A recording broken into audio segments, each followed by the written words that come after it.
Bonjour, je m'appelle Melik Özden, je suis directeur du 7e Centre Europe Tiers-Monde à Genève. Les paysans du monde aujourd'hui sont confrontés à d'énormes problèmes suite à l'imposition des programmes d'ajustement structurel aux pays endettés. Donc les États se sont petit à petit retirés de la politique agriculture et les paysans se sont trouvés sans appui étatique, institutionnel pour pouvoir tourner. Ça a suivi les privatisations dans de nombreux domaines et avec la libéralisation du commerce, ce qu'on appelle le phénomène de la mondialisation. Donc les paysans ont perdu tout contrôle sur le processus à la fois de production et de la commercialisation de leurs produits.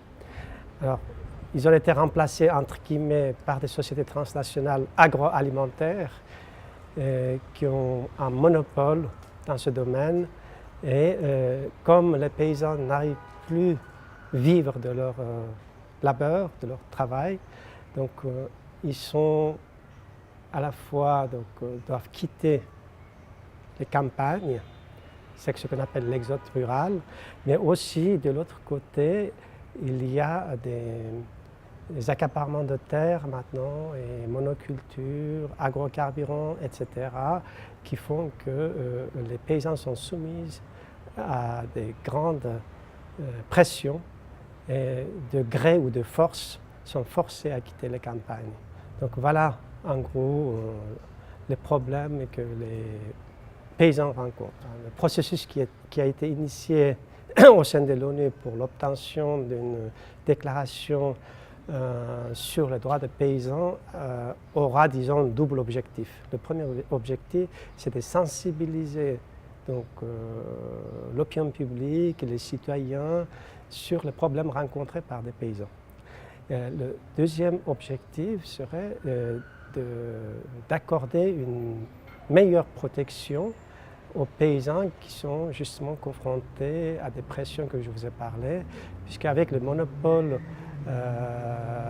des sociétés transnationales agroalimentaires sur la chaîne alimentaire, par exemple sur les semences, sur des produits entrants, ou puisqu'il n'y a plus de services publics pour les paysans, etc. etc. Donc si on arrive à obtenir avec le contenu actuel qui est revendiqué par les organisations paysannes comme l'American Passina, mais pas seulement, il y a aussi la FIMAC derrière, il y a des organisations de pêcheurs, des nomades, même des syndicats des travailleurs agricoles qui sont maintenant derrière ce processus.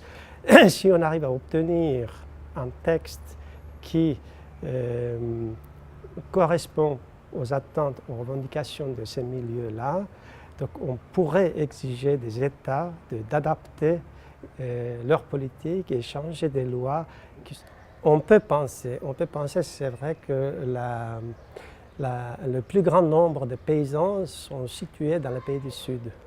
Mais au Nord aussi, il y a des paysans et cette déclaration vise à protéger tout le monde. Parce que dans le contexte de la mondialisation, la libéralisation du commerce, avec la privatisation des services publics, tous les paysans sont soumis aux mêmes problèmes, aux mêmes conditions de concurrence avec les sociétés transnationales agroalimentaires, alors qu'ils ne peuvent pas concurrencer ces entités, il est impossible.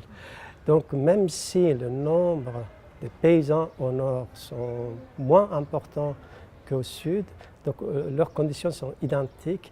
Donc cette déclaration vise vraiment à soutenir, à protéger tout le monde paysan partout dans le monde. L'intérêt de la déclaration, elle met l'accent sur les problèmes rencontrés par les paysans du monde, aussi bien au sud qu'au nord, dans le contexte de la mondialisation, dans le contexte du monopole des sociétés agroalimentaires sur la chaîne alimentaire.